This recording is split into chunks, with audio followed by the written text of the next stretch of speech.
What's up people, hope you're having an awesome day wherever and whenever you're watching this. I'm your host Eamon Hassan and welcome back to another video here at Most Amazing Top 10. The windows are honestly great, they let in the natural light, you can stare out of them on a rainy day feeling melancholy, really they're just quite versatile. But they can also show you things you don't want to see, or on the other end, let other people see you even when you don't want them to. But anyway, this is the top 10 scary windows that should never be looked into. Starting us off at number 10 is the murderer. I know you're probably like, this video is literally about windows, how did she manage to bring in murderers? Well, that is a skill of Eamon. But back to the story. Back in 2014, Michelle Widwinter moved into her new house with her 2-year-old daughter. She went outside to snap a photo of the great brickwork as any new excited homeowner would, and something jumped out at her. In her front window, she saw a face and hands so clearly she actually ran back into the house to make sure no one was in there with her daughter. Like, the face is so clear, you guys, it's actually scary. After examining it, she took to Facebook to see if anyone else had any idea. Many said it was a reflection of the flowers outside, but the angles just didn't make sense. The same morning she took the photo, a clock that was on the wall randomly fell off and smashed into a billion pieces. Not a billion, that was an exaggeration, but it's fine. As a non-believer of ghosts, after seeing the photo and then remembering the clock, it really creeped her out. And then other things started happening. Her friends saw a door handle move and the door open in the same room that the face was in. A historian named Andrew Jones studied the photo and said that the man was Old Man Kent, an original suspect for the 1860 Road Hill house murder. He very much believed it was that man's spirit haunting the house, and it really looks like him too. Coming in at number 9 is the parsonage. Why are ghosts attracted to holy places? It's just beyond coincidental at this point, there has to be a reason. But anyway, back in October of 2015, ghost hunters and paranormal experts alike were baffled by a figure in a window. Said picture was taken by Paul Securo, who was just taking a picture of his mother's house, which was also a former parsonage. His mother is the only person that lives in the house, yet when he saw the picture on the computer, he saw a horrifying apparition in one of the front windows. The thing looks like a small child with ashy, corpsey looking skin. Paul continued saying they've actually experienced bizarre things in the house, and so did the former owner. Paranormal investigators confirmed the picture was genuine and untouched, which baffle people even more.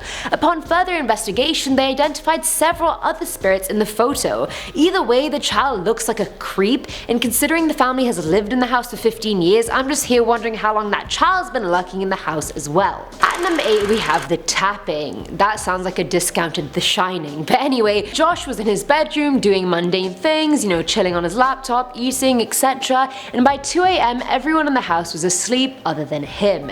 He heard a noise at his window and it was a weird thumping sound. He'd never heard the sound before, but the sound continued and became almost rhythmic, and it lasted a total of 15 seconds. He shrugged it off thinking it was nothing and then fell asleep. The next morning when he woke up, the sound was still on his mind. He walked to his window and tried to replicate the sound. He tapped it, hit it with different objects, but the sound just wasn't the same. Unsatisfied but also now bored, he just let it go. That evening when his dad came back from work, he felt stuffy in the house and decided to open some windows. He went to Josh's window and he forgot to unlock the window before opening it, so when he pulled it up, it made the exact same sound Josh had heard the night before. And the window only had handles on the inside, so whatever he heard, whoever made the sound, they were inside his room, not outside. Filling our number 7 slot is the elderly woman. This one's from Mystic Gypsy 1976, who moved into a new home with her spouse Charlie. But soon after moving in, they realized they were very much not alone. One day Charlie was upstairs in bed while the user was downstairs watching TV. He rushed down asking if she'd been in the bedroom, and she said no, I was just watching TV. He started panicking and saying he had been in bed when someone pushed the blanket from his feet and a cold hand caressed his foot. They moved the bed to a different room, but the activity still continued. Footsteps could be heard going up and down the stairs, dark-bodied figures would just walk by their bedroom and then vanish, pots and pans would spin on their own, a knife was even thrown across the kitchen by an unseen force. One day when things got too much, they decided to take a breather outside their home and looked up to see an elderly woman staring at them through the window of their bedroom. After talking to their neighbors, they learned the lady of the house died at 101 years old, and she was the one tormenting the house. I mean, I can see how she'd be attached after living that many years in the house. The user tried to make amends with her, saying she's welcome to stay and that they'd keep the house nice for her. Since then, the woman has been pretty good, but at certain times she still wreaks havoc. Well, ghosts will be ghosts. Now at number 6 is Rust and Frood. The Rust and Frood used to be the home of a corrupt Dutch East India Company official, but is now one of Cape Town's most haunted places. Nowadays it's a double-story art gallery, yet many guests have seen more than just pictures and lithographs when they've visited. Multiple guests reported feeling a tap on their shoulder despite no one being behind them, and others have seen a dark floating woman going between the rooms downstairs. When going outside, almost all of them have seen the apparition of that same woman staring out of one of the upstairs windows with a babyless cot next to her. The cherry on top is the fact that whenever dogs have visited the gallery, they've all started barking at the portrait of Lord Charles Somerset, the corrupt official, clearly showing there's some mad bad juju there that's beyond our human realm of understanding. But what's up with the empty cot? Who is this woman? Was it his wife? Did he screw her over? Honestly, if he did, I really wouldn't be surprised. Coming in at number 5 is the hooded figure. Why do these weird ghostly apparitions or non-apparitions wear hoods? Like, you are scary regardless of whether you're wearing a hood or not, so just cut the crap really. But anyway, I couldn't find much on this story, but the picture was posted by Deadline News and it depicts the front of the Old College of Scalan. That sounds like something out of Lord of the Rings. There's only one window on that wall, and inside the window there's a weird figure in a beige cloak and hood. It's said that 18th century Catholic trainee priests tried to escape from persecution from the college, but there are no records of any of them dying in there. The only person that did was a teacher called John Patterson in 1783, but that was of natural causes, so the cloaked figure still remains a complete mystery.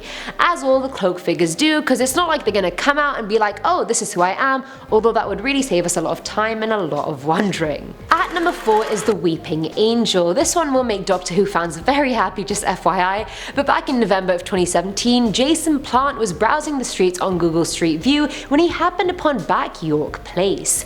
In the image, he saw a figure hiding in someone's curtains, and the figure looked exactly like a weeping angel from Doctor Who. The haunting figure seems to only have one wing and has her head in her hands and looks like she's crying her eyes out by the window. The figure is so perfectly clear it's hard to believe it's an apparition and not a real thing. In the series, weeping angels are predatory creatures as old as the universe, yet no one knows where they came from. They are the deadliest, most malevolent, most powerful life form evolution ever produced, and it was found in Back York Place, so sucks to suck for whoever lives there. Thankfully it's not me. Filling our number 3 slot is 7 Feet. This one's from Reddit user twin_fish93, whose little sister started hearing voices, which is never good starting a story. She described it as a deep masculine voice that spoke to her at night, telling her to come outside into the middle of their yard. While the parents were out one night, the Redditor and a friend saw something move in the patch of trees in their yard, so they decided to investigate but found nothing. While turning back towards the house, some unseen force threw them more than 5 feet into the air, so obviously they pissed themselves and ran inside. Leaving one of their shoes behind is like a Cinderella story gone wrong. Either way, they realized the girl needed the shoe for work tomorrow, so they went out again, but with their dog as protection this time. Even the dog refused to follow them into the backyard. That's how you know something's a bad idea, when the dog doesn't even want to do it. The two girls got the shoe and ran back inside, but something was very wrong. One of the girls asked the others to check her bag because it felt like it was burning, and they discovered multiple long bleeding scratches on her back. The girls decided to wait on the porch for their parents, and the little sister went inside the house to get something. First of all, I love how they just let her go in alone. Like, that's a great idea. Just let her go. Who knows what will happen to her. But anyway, she came back and said she saw someone looking into their back window, which would have been impossible considering if she had seen someone, they would have had to be 7 feet tall. A few minutes later, they heard footsteps running towards them and gravel flying into the air, but they saw nothing. Till this day, the girls feel like whatever that thing was is still lurking around the house, despite their mother blessing them and their whole house. Blessings can only do so much. Now at number 2 is Romeo and Juliet. This one takes place in Cape Town at Kitama Restaurant. Elsa Cluta was a Dutch woman that lived in the homestead that is now Kitama Restaurant back in the mid-1800s. Despite dying over 160 years ago, many claim to still see her wandering around the property. Her story is utterly tragic, for never was a story of more woe than this of Juliet and her Romeo. Yes, as a drama student we pretty much had to memorize that in year 11. But anyway, Elsa was in love with a British soldier who her father banned her from dating. Heartbroken, the soldier hung himself from an oak tree near their manor and she died soon after, apparently from a broken heart. These days the restaurant sees pots flying off their hooks, lights turning on and off out of nowhere. Most guests claim to have seen the haunting figure of a woman standing in one of the manor windows, as well as the outline of a young man staring back up at the house. In future events, in respect for the couple, the restaurant sometimes lays out a table with food and wine for them, and everyone says you can sense them there enjoying their wine, their food. I don't know how ghosts can enjoy wine and food, but I'm happy they're happy. And finally, at number 1 is Sarah. This one's from Anonymous, who said he had the upstairs bedroom of his house and one day he saw his neighbors moving in next door. The house next to him had a window right opposite his, and in there he saw a girl about his age. She motioned for him to open the window, and assuming she was the neighbor's daughter, he opened it. They introduced themselves, "Hi, I'm Sarah," "Hi, I'm Sam," and she told him to keep his window open. Confused, he still listened to her regardless, and she threw a paper airplane into his window. When he opened it, it said, "Hey Sam, I'll come over tonight and introduce myself." Again confused, he didn't know what she meant, even though that was pretty straightforward. Sam. He was about to toss the plane back, but the girl had disappeared. That night his mum told him the neighbors were coming over for dinner, so he eased up when he realized Sarah was just talking about coming over for dinner with her parents. But when he went downstairs, Sarah wasn't there. He asked her parents where she was, and the dad said, "Excuse me?" He probed and said, "Sarah, your daughter, where is she?" Her mother fought back tears as she said, "Our daughter died a year ago in an accident." Appalled and distraught, the neighbors left straight away, and the boy's own parents berated him for making a scene. When he got to his room, another airplane came through his window and he saw Sarah staring in through her room. She came closer so he could see her face, and the airplane message said, "Behind you." The lights went off, the floorboards creaked, and all he heard was someone whispering Sam in his ear. Shudders. And that's it for today's video, guys. Wow, my apartment has floor-length windows, which I thought were a good thing, but honestly now I'm really not even sure. Let me know if you've had any weird window experiences in the comments below, and as always, I'm Eamon Hassan and I'll see you next time. Bye!